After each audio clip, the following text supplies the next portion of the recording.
As geopolitical issues become part of boardroom conversations, a deeper understanding of China's economic landscape is no longer optional. China in the Changing Geoeconomic Landscape is a 4-week fully virtual course by Takshashila Institution on how China is reshaping trade, finance, and global power. You'll unpack China's rise, its economic model, de risking, trade as strategy, and Beijing's push to reform the global financial order. Applications close on 20th January 2026. Apply now.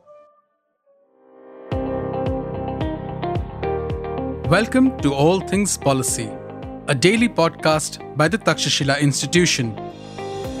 We are a bunch of policy nerds based in Bengaluru, and we like bringing fresh perspectives to Indian affairs and Indian perspectives to global affairs. So grab a cup of coffee, sit back, and join us for today's chat. Hi, everybody, and welcome to a new episode of All Things Policy. I'll be a host for this episode, and my name is Kripa Koshi. I'm a staff program manager here at Takshashila's Policy School, where I manage a postgraduate program in public policy. But today, we are going to touch on education perhaps in a different way and put a bit of a spotlight on China's new K-visa policy. Now, I wouldn't be able to do this independently, so I have two lovely guests who have agreed to join me to unpack some of this conversation today. So first, I'll just do a quick little intro of what exactly the policy is, and then introduce our two guests and what we're going to discuss today. So as many of you may know, if you followed the news carefully over the past few months, China has a new K-visa policy that they introduced in October 2025. And the intention was to attract global STEM talent by allowing young graduates and researchers to enter China without prior employer sponsorship. And this is, of course, coming in the midst of a lot of international competition for skilled workers. But within China itself has sparked a lot of division in the views on, what its economic, social, or cultural implications could be.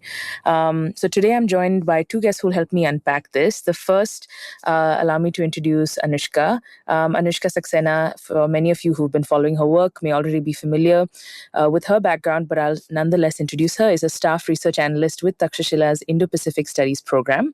She is also a doctoral scholar at the Manipal Academy of Higher Education's Department of Geopolitics and International Relations. Her research focuses on the Chinese People's Liberation Army, as well as its reforms, China-Taiwan relations, and India's foreign policy generally.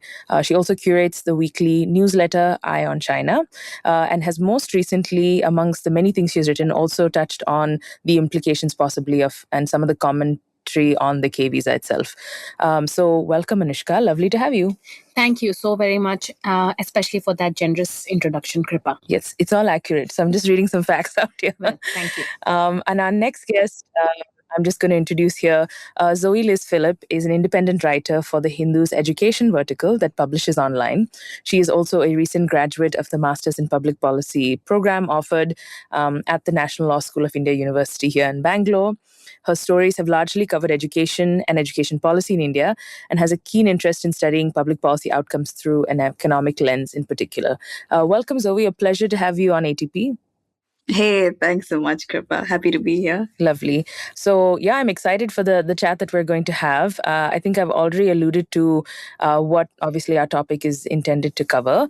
But really, maybe we'll parse out some of the weeds of this development, right?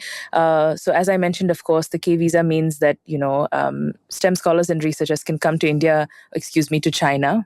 Maybe I'm foreshadowing what we want to talk about toward the tail end of the conversation, but essentially they can come to China without this employer certificate or sanction, and they can apply for jobs once they arrive. It feels fairly ambitious. It's brought into effect a little while ago, a few months ago, as I mentioned. But importantly, is situated in a really complex geopolitical environment, right? Where I think it goes without saying that talent mobility is actually becoming fairly central to economic and technological competition. So I'll maybe start, the first question for you, Zoe, and Anushka, of course, please do add. What would you say sort of the strategic goals are for China as they're pursuing this K-visa, particularly in this global competition for STEM talent?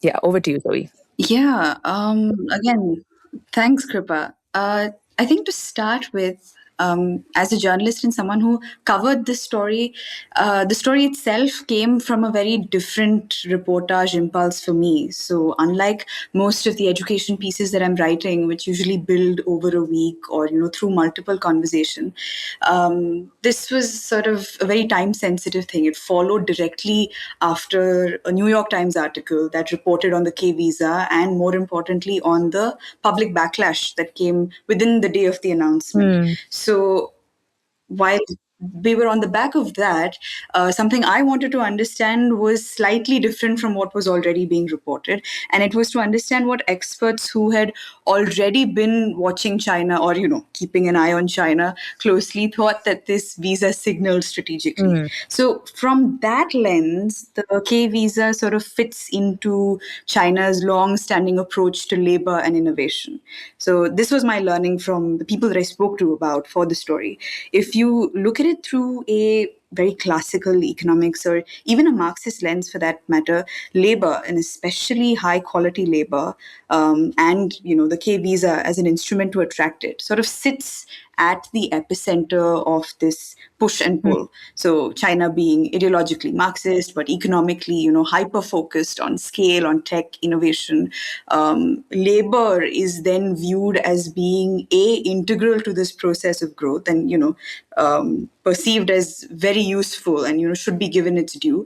And at the same time, high quality labor is being perceived as this sort of commodity which is in high demand. So there is that angle, and then there is also the other angle that a lot of commentators wanted to highlight about China, which was that China has always been able to dazzle through volume or through the sheer largesse of of just scale. So, and that's something that captures the imagination of STEM students who, it's a fair assumption to make that these students are entering this field sort of with big dreams, with the assumption that they have now gotten into a sufficiently competitive engineering program, one where their talent is sought by foreign demand. So it's fair to assume that this is somebody who also dreams of being a part of an industry that is, larger than life or larger than their talent, a place where they know their expertise will be leveraged to the full extent.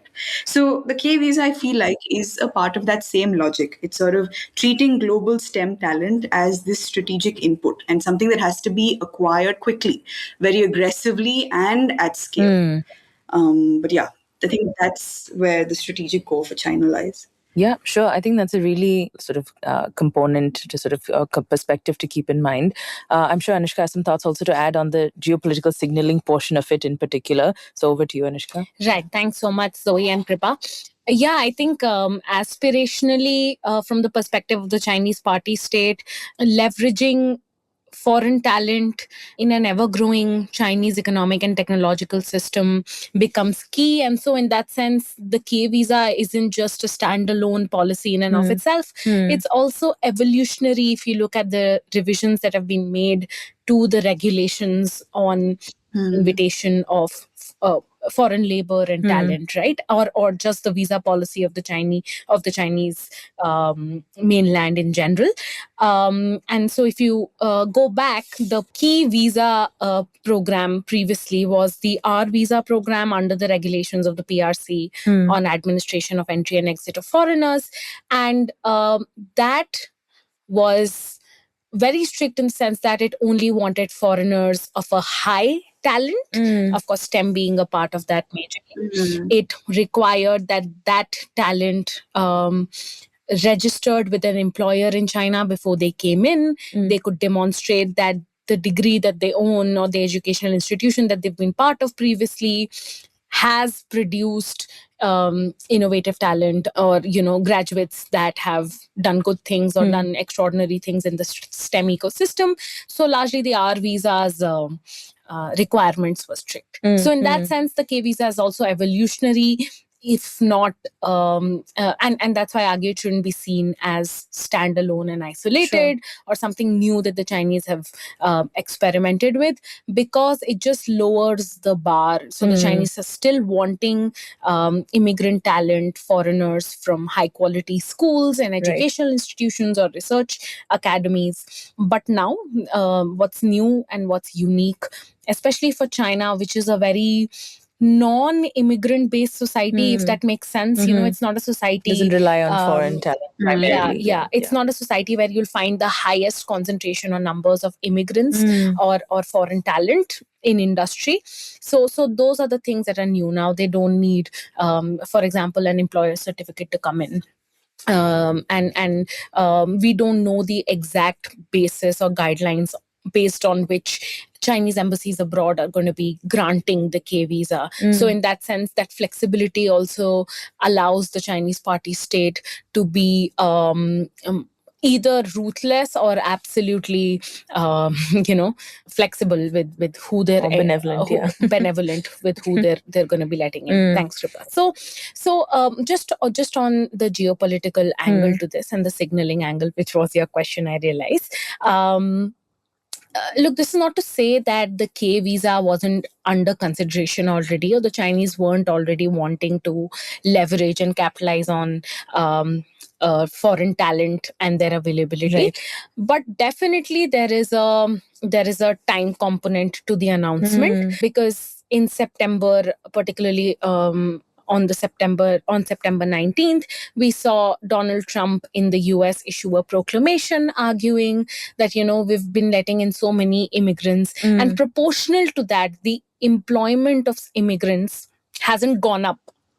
So it hasn't gone up from, say, 45% to 65%. So then why are we continually letting in? Even though for any big economy, 45% is a huge significant number. Right? Yeah. So in that note, that proclamation went on to restrict the entry of foreigners, especially through the program that we know as H-1B. Now, for many years, H-1B has been an aspirational thing for talent across the world. And it doesn't just leverage STEM talent. It invites anyone who is in a quote-unquote specialty occupation. That is the top of their fields. Now, they could be the best Rubik's Cube solvers in the world, or they could be chess grandmasters, or they could be conventionally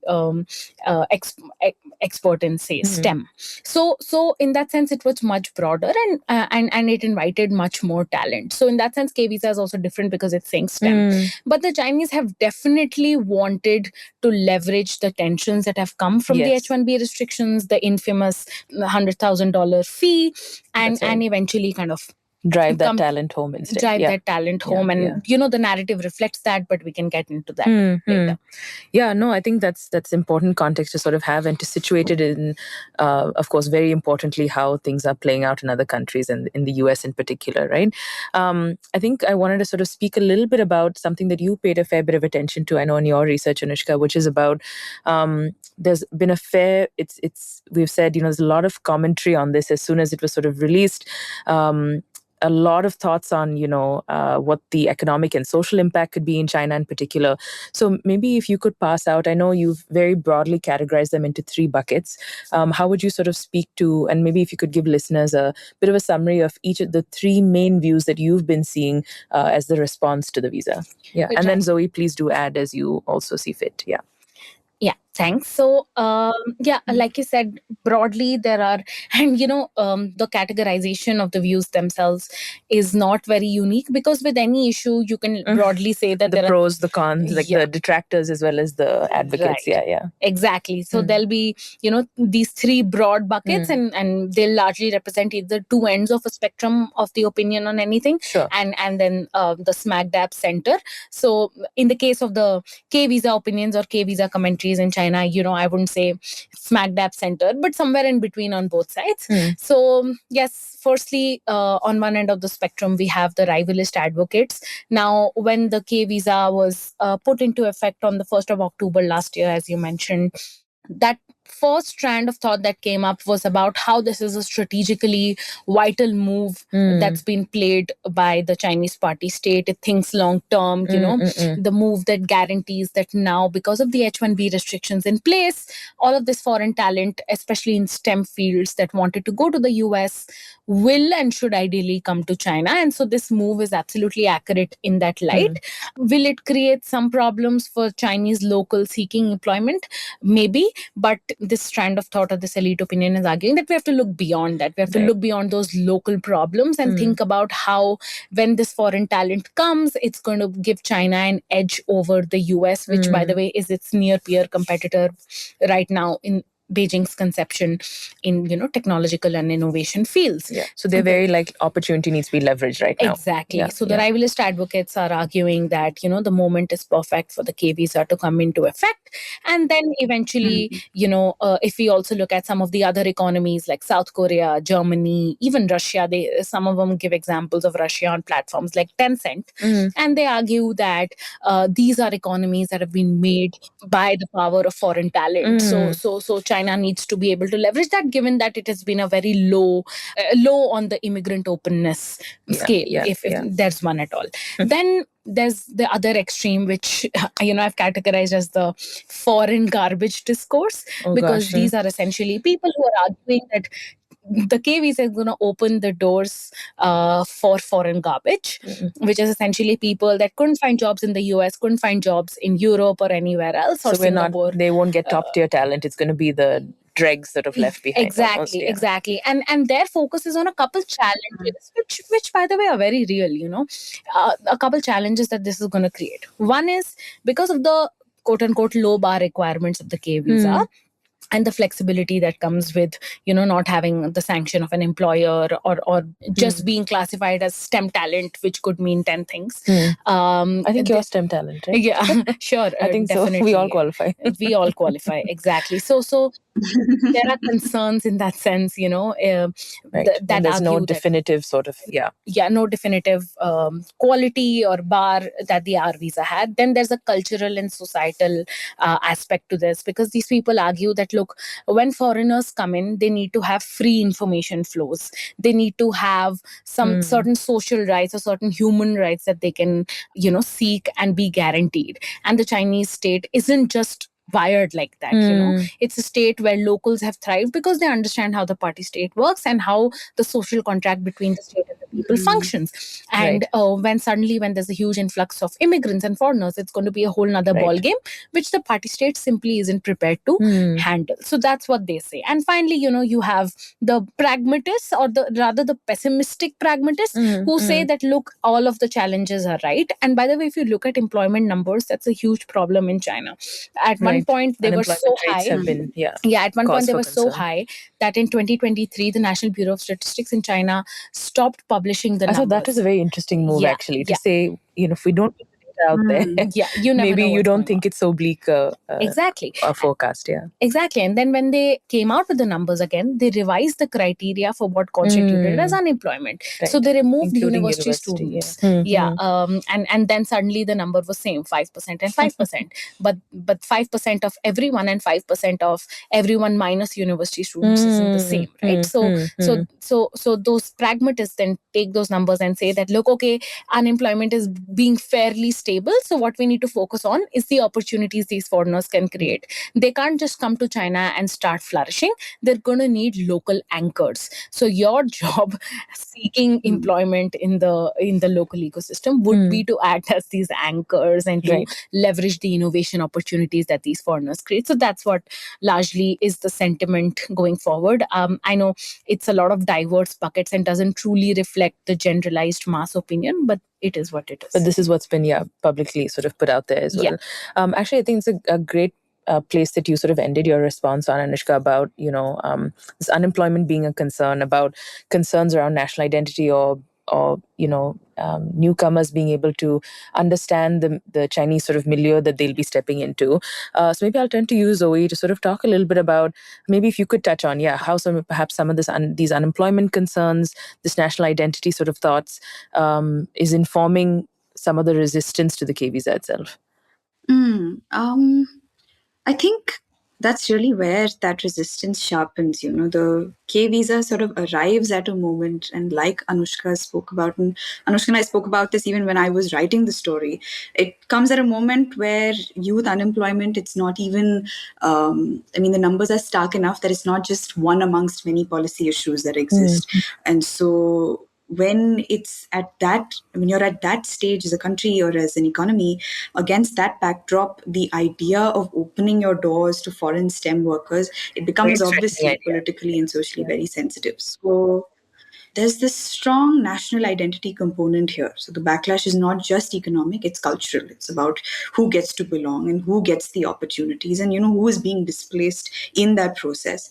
And at the same time, you've got globally young professionals, especially Indian STEM students, who are already facing this uncertainty with the H-1B visa. So for China, leveraging the increased visa fee becomes critical. But then it's that very aggressive timing and also lowering of all the barriers to entry that creates this sense of insecurity. And for us as journalists, when the New York Times had reported on what was, the outcry and the racism that was pouring in, it was specifically this one sentence that was that platforms have been flooded by racist comments about Indians because Indian news outlets have reported that the Chinese visa is a possible alternative to the highly popular H-1B visa. So if you had to take a moment to study the psyche behind those racist comments, it could help understand the resistance a little better. So the idea is that an already vulnerable group, and that's us, that's our STEM talent, whose vulnerability has already been exposed most recently by this hike on the H-1B visa, they have this opportunity that has been presented to them when so many of the Chinese youth feel like it is something that should have been rightfully theirs, security of another option or another place to go to. So I feel like the heartburn really lies there. And as Anushka notes in her paper, the strategy seems to be to move fast, even when there's somewhere a possibility of a surplus in this global talent market just because of how high the demand is, and capture the labor now and we'll sort out the integration and everything later. So that aggressiveness is both the K visa's strength and the source of its resistance. Yeah, no, I think it's helpful to sort of, again, understand how, go a little bit deeper beyond some of these sentiments to kind of understand where some of it may be coming from. I think step a little bit more into is sort of the pragmatism of something like this, right? I know that, Anushka, in the past in your research that you've mentioned is rather than seeing the K visa as being sort of this immigration from this lens of being a good immigration policy, but rather it should be seen through probably a little more emphasis should be given to the signaling work that it sort of does. So I think, maybe a pretty straightforward question. Do you think that the visa can actually attract and retain global talent given some of these structural constraints that we've touched on in our time together? Right. Thanks, Kripa. I think that's really where the meat of the matter is, because so my short answer to the question, can the K visa be the new H-1B, is no. No. And this again kind of piggybacks on some of the concerns that Chinese elite opinion itself has already highlighted.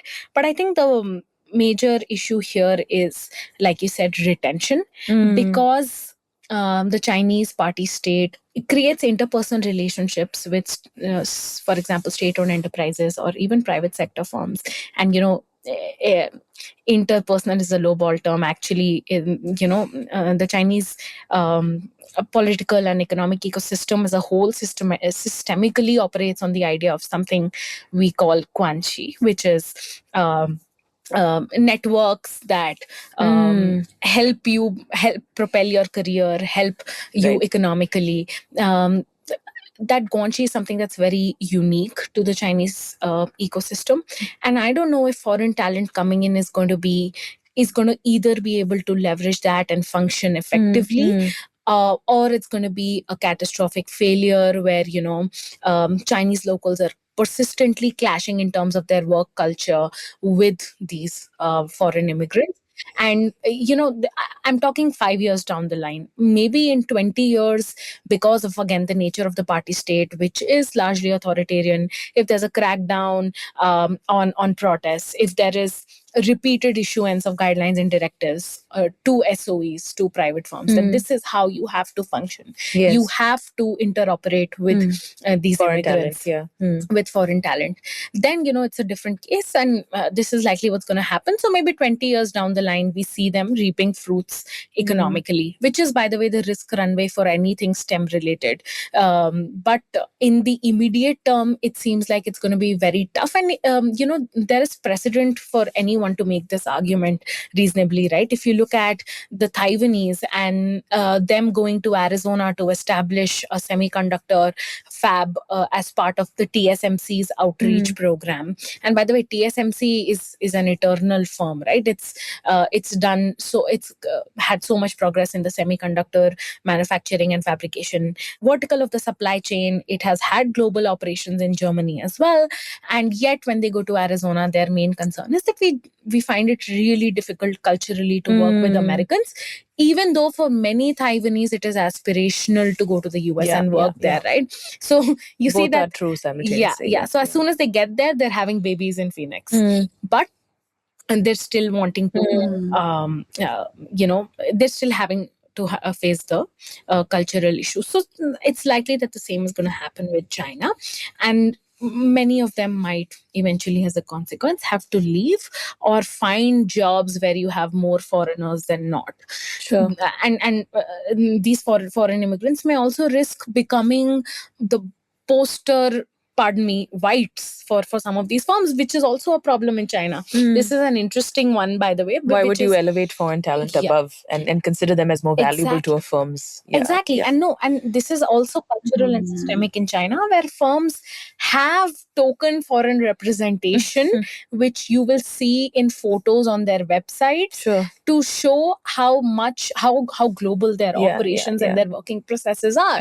But actually, these would be positions within the company that get paid a lot, but actually just for the signaling value. Their role would be for signaling, right? So I think these are the primary socio-cultural and systemically economic issues that might make it difficult for the immigrants themselves to be able to operate, and then there'll be a retention problem until and unless the state either pumps a lot of money or fundamentally cracks down on the SOEs to shift their working cycles and their processes. And I think in the short term, maybe 5 to 7 years, this is going to be a journey that the state is going to find itself in, especially because they've never had an experience like this in the past. And it'll be interesting. I'm just thinking how motivated the state is, in fact, to realize the objectives of this policy, right? If they are really motivated, then perhaps there is, like you said, this more aggressive sort of crackdown. Similarly, whether, there are certain immigration programs where that there's a pre-arrival not so much a training, but introduction to this is what you can expect coming into our country, and whether they feel like they want to proactively try and offer that type of preparation is maybe another question. And then similarly for sending countries, if you're sending migrants and you know that you have talent that's going there, do you want to ensure that they have the highest likelihood of success? And so will you prepare them as much as possible sort of in advance? Just that. But there's another point you wanted to add. Just one quick point also, which just came to my mind, is about the nature of the global talent ecosystem as well, right? You talked about sending countries. And the other reason why I say the K visa cannot be the H-1B is also because the global sentiment vis-a-vis China is peak negative at the moment. I don't know if the K visa and the push that comes with it is enough to be able to override some of that hostility, feeling. The disgruntled feeling or the hostility. And because of concerns that have been raised in the past about China's model of reverse engineering and them leveraging foreign research for domestic purposes, I think sending countries are going to be extremely cautious until and unless these are middle-income economies that see China as aspirational and find challenges with going to the US. Yeah, that's a really valuable point to include. Maybe just, in the interest of time, we may have to slowly move toward wrapping up our conversation, but maybe I'll turn to you, Zoe, to add, either to respond to what I said earlier about the viability of the K visa, but also perhaps if you could include, for you, what do you think would be a good takeaway for, if there's one thing that a listener should sort of retain from the time that we've sort of spoken, what do you think you'd like to add? there is something that China is trying to do. While it's building itself up, it's obviously the need of the hour is more talent, and it is trying to. And experts say that China is trying to pry itself out of a sort of innovation trap that is maybe stifling scientific breakthroughs right now, or if they're trying to build disruptive technologies, what they need right now is more talent. So that geopolitical move is very evident. It comes out of an urgent and dire need to keep up with its own advancement. And I speak about that in the article as well. But I mean, when labor is sort of treated purely as a commodity, retention does become difficult, because then you haven't built sufficient. You've built maybe something that can attract talent with scale and with speed, but then sustaining that innovation requires some kind of stability that we'll have to see if China really has, and something you can't really comment on right now. And I guess perhaps a takeaway is, and for India maybe, is to ask ourselves where it leaves our own high quality, our labor market, especially our premium labor market. So more than ever now, exposed to these kinds of shocks that come in from both sides. It's increasingly being governed by sudden policy shifts. Our labor market, especially elite STEM labor, is now so sensitive to visa regimes, to geopolitical competition. And so when a country like China can introduce a visa overnight, or if US increases its H-1B fees, those consequences are almost immediately rippled through to student aspirations. And that's what you hear from people. So I guess you wonder whether innovation has become a numbers game now, but high quality labor for India, especially with engineers and researchers, at this moment is hypermobile, but also hyper vulnerable. And when you look at something like a short-term arbitrage, something that's happened right now in the global talent market, it's important to consider what that means for our own graduates and our own talent that comes out of India. So yeah, maybe deeply exposed at the moment, responsive, yes, fast-moving, yes, but also very volatile right now. Thank you so much for that, Zoe. And maybe over to you, Anushka, for maybe a final word of any other key takeaway that you think you'd like to leave our listeners with. Yeah, I think just on the India angle, I'll maybe not articulate this as a key takeaway, pardon me, but as something to think about. For Indians, again, moving abroad, especially in STEM fields, is something that's been aspirational. And the H-1B has clearly created challenges for those who might be thinking of moving to the US. Maybe not for those who were already there, established, although I hear they might have return issues.